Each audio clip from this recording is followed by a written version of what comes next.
Hi friends, இன்றைக்கி நம்ம என்ன ரெசிபி பார்க்க போகிறோம் அப்படின்னா, சப்பாத்திக்கு ரைஸ்க்கு ரெண்டுக்கும் செட் ஆகிற மாதிரி ஒரு நல்ல ஒரு சப்ஜி. அது வந்து சப்ஜின்னு சொல்லலாம், குழம்புன்னு சொல்லலாம். ஏன்னா ரைஸ்க்கு அது ரொம்ப நல்லாவே சூட் ஆகும். அது வந்து என்னென்னா, நம்ம ப்ரோட்டீன் ஃபைபர் ரெண்டும் இருக்கிற மாதிரி ஒரு சைட் டிஷ்ஷு. அதுக்கு ஃபுல் காஸ் பண்ணுறேன். அந்த ஃபுல் காஸ் வந்து நான் மாவு பிசையும் போது நான் அதை பிசையும் போது எடுக்க மறந்துட்டேன். ஆக்சுவலி சத்து மாவு இருக்குது இல்லையா, சத்து மாவும் கோதுமை மாவும் கலந்து நான் மாவு பிசைஞ்சிருக்கேன். அதில் ஃபுல் காஸ் பண்ணியிருக்கேன். இந்த சப்ஜி வந்து ரைஸ்க்கும் நான் மத்தியானம் யூஸ் பண்ணிவிட்டு பேலன்ஸை நான் சப்பாத்திக்கும் யூஸ் பண்ணிக்கிறேன் பர்பஸில் நான் அதை பண்ணியிருக்கேன். நீங்கள் அது எப்படி இருக்குன்னு நீங்களும் செஞ்சு பாருங்கள். ரெண்டுத்துக்குமே சூட்டபுளாக இருக்கும். பண்ணி பார்த்துட்டு எனக்கு கமெண்ட்ஸில் சொல்லுங்கள். உங்களோட சப்போர்ட் எனக்கு வேணும். நீங்கள் சப்ஸ்கிரைப் பண்ணுங்கள், லைக் பண்ணுங்கள், எல்லாருக்கும் ஷேர் பண்ணுங்கள் ஃப்ரெண்ட்ஸ். தேங்க்யூ. நான் இப்போ ஒரு குழம்பு பண்ண போகிறேன். ஆக்சுவலி இது குழம்பு சப்ஜி எப்படி வேணாலும் வச்சுக்கலாம். இது ரைஸுக்கும் நல்லாயிருக்கும், சப்பாத்திக்கும் நல்லாயிருக்கும். நீங்கள் பண்ணி வச்சுக்கிட்டிங்கன்னா, இதை வந்து மத்தியானமே பண்ணி வச்சுக்கிட்டோன்னா நம்ம சப்பாத்திக்கும் இதை யூஸ் பண்ணிக்கலாம். இந்த காராமணியை நான் வந்து கொஞ்சம் நேரம் வறுத்து வாசனை வர அளவு வறுத்துருக்கேன். வறுத்துட்டு தண்ணியில் போட்டு வச்சுருக்கேன். இது கொஞ்சம் இன்னும் நல்லா ஈஸியாக வெந்துடும் அதுக்காக. அப்புறம் இது வந்து நூல்கோல் வந்து ஒரு 1/2 கிலோ அளவுக்கு கட் பண்ணி வச்சுருக்கேன். நூல்கோல் வந்து சுகருக்கு ரொம்ப நல்லது. நீங்கள் வந்து எப்போ கிடைச்சாலும் நூல்கோல் சேர்த்துக்கோங்க, ரொம்ப நல்லது இது. இந்த சப்ஜி பண்ணுறதுக்கு 2 டேபிள் ஸ்பூன் நல்லெண்ணெய் விட்டுருக்கேன். இதில் ஒரு 1/2 ஸ்பூன் கடுகு போட்டுக்கலாம், 1 ஸ்பூன் ஜீரகம் போட்டுக்கலாம், ஒரு 2 பெரிய வெங்காயம், கொஞ்சமாக சின்ன வெங்காயம் ரெண்டுமே சேர்த்து கட் பண்ணி வச்சுருக்கேன், அதையும் போட்டுக்கலாம். இதுலேயே ஒரு 1/2 ஸ்பூன் மஞ்சப்பொடி போட்டுக்கலாம்.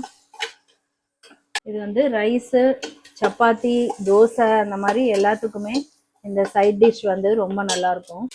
இப்போ அரைச்சிட்டு வந்த சாம்பார் பொடி இருக்கு இல்லையா, இதை வந்து நான் 1 ஸ்பூன் போட்டுக்கிறேன்.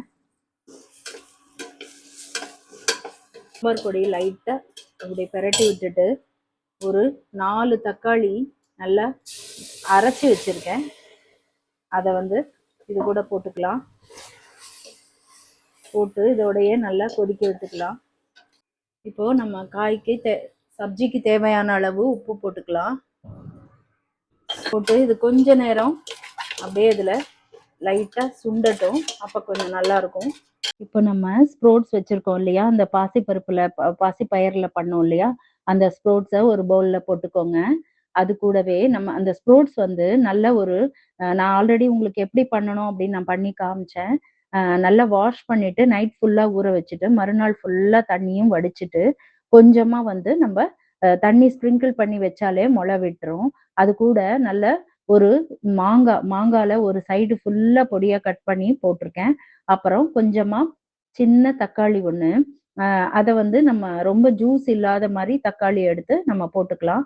அப்புறம் ஒரு ஸ்ப்ரிங் ஆனியன், உங்ககிட்ட இதெல்லாம் இல்லை, எது எது இருக்கோ அதை மட்டும் கூட நீங்கள் போட்டுக்கலாம். ஸ்ப்ரிங் ஆனியன் ஒன்று இருந்தது, அதையும் கட் பண்ணி பொடியாக போட்டிருக்கேன். இது எல்லாமே உடம்புக்கு நல்லது. ஸ்ப்ரிங் ஆனியன் தான் இதுவும், ஸோ அதையும் நான் போட்டிருக்கேன். அப்புறம் பிளாக் சால்ட் அந்த கிடைக்கும் கடைகளில். அப்படி உங்ககிட்ட பிளாக் சால்ட் இல்லைன்னா நீங்கள் நார்மலாக ஏதாவது கிச்சன் கிங் மசாலா அந்த மாதிரி கூட போட்டுக்கலாம். பட் இது போட்டால் சேட் ஐட்டம் மாதிரி நல்ல ஒரு வாசனையாக இருக்கும், குழந்தைங்களும் ஆசையாக சாப்பிடும். ஸோ அந்த பிளாக் சால்ட் கொஞ்சம் போட்டுட்டு நார்மல் சால்ட்டு கொஞ்சம் போட்டிருக்கேன். அதுக்கப்புறம் கொஞ்சம் மிளகு வந்து நல்லா பொடியாக இடித்து நம்ம அதையும் வந்து மிளகு பொடியும் ஆட் பண்ணிக்கலாம், ரொம்ப டேஸ்டியாக இருக்கும். இப்போ இது கூட ஆப்ஷனலாக சப்போஸ் உங்ககிட்ட பன்னீர் இருந்தால் அதையும் வந்து பொடியாக கட் பண்ணி போட்டுக்கோங்க. இன்னும் கூட பொடியாக கட் பண்ணலாம், நான் கொஞ்சம் பெருசாக தான் கட் பண்ணியிருக்கேன், இன்னும் கூட பொடியாக கட் பண்ணலாம். ஸோ பன்னீர் இருந்தால் அதையும் கட் பண்ணி போட்டிங்கன்னா இந்த சாலட் வந்து ஃபுல்லாக ஃபைபர் இல்லையா, ஃபைபரோட சேர்த்து ப்ரோட்டீனும் சேரும்போது ப்ரோட்டீன் நல்லா அப்சார்ப் ஆகும். இந்த சாலட் உங்களுக்கு பிடிச்சிருக்கும்னு நினைக்கிறேன். இந்த நூல்கோல் போட்டுக்கலாம். கிட்டத்தட்ட ஒரு 3 மினிட்ஸாக வதக்கிட்டு இருக்கேன். ஸோ அதுலேயே இப்போ இந்த நூல்கோலும் போட்டுட்டு, நூல்கோலுக்கு பதிலாக நீங்கள் வேறு ஏதாவது காய் கூட நீங்கள் சேர்த்து இதே மாதிரி பண்ணிக்கலாம். அது கூடவே இந்த காராமணி ஊற வச்சுருக்கோம் இல்லையா, அதையும் போட்டுடலாம். ஏன்னா நமக்கு கொஞ்சம் ப்ரோட்டீனுக்கு ஏதாவது ஒரு பயிர் வகைகள் சேர்த்துக்கலாம் அப்படிங்கிறதுக்காக நான் இதையும் சேர்த்து போட்டிருக்கேன். இது வந்து ரொம்ப நல்லாவும் இருக்கும் சாப்பிட்றதுக்கு. சேர்த்து சாப்பிடும்போது ரைஸ்லையும் நல்லாயிருக்கும், சப்பாத்திக்கும் நல்லாயிருக்கும். நமக்கு எவ்வளோ லிக்விடாக தேவையோ அந்த அளவு தண்ணி ஊற்றிக்கலாம். அந்த அளவு தண்ணி ஊற்றிட்டு வெந்ததும் கொஞ்சம் அதோட சேர்ந்து வேகிறதுக்கு கரெக்டாக இருக்கும். நல்ல ஒரு 2லேருந்து 3 விசில் விட்டு இதை ஆஃப் பண்ணிக்கலாம்.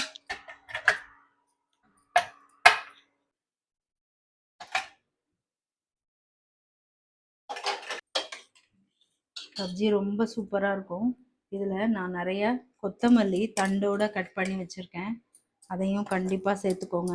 இருந்ததுன்னா மிஸ் பண்ணாமல் அதையும் போடுங்க. ரொம்ப யம்மியாக இருக்கும் அது.